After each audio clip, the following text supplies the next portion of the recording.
Lyca productions Subaskaran தயாரிப்பில் அறிமுக இயக்குனர் ஏஆர் ஜீவா இயக்கத்தில் அனுபமா பரமேஸ்வரன் நடிப்பில் லாக்டவுன் டிசம்பர் 12 முதல் திரையரங்குகளில்.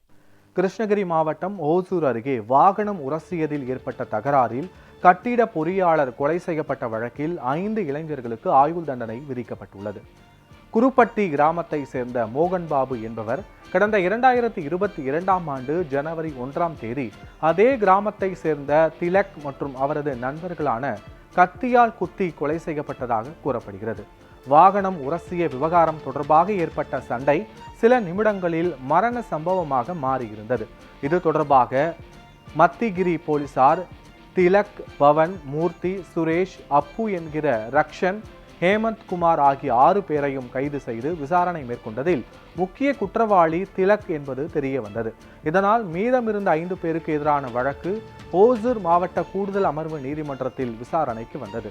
சாட்சிகள், வாக்குமூலம், மருத்துவ அறிக்கைகள், சம்பந்தப்பட்ட சூழல்கள் உள்ளிட்ட அனைத்தையும் கருத்தில் கொண்ட நீதிமன்றம் தீர்ப்பை வழங்கியது. அதில் கட்டிட பொறியாளர் மோகன் பாபுவை திட்டமிட்டு கத்தியால் குத்தி கொலை செய்தது நிரூபிக்கப்பட்டுள்ளதாக நீதிபதி சந்தோஷ் குறிப்பிட்டுள்ளார்.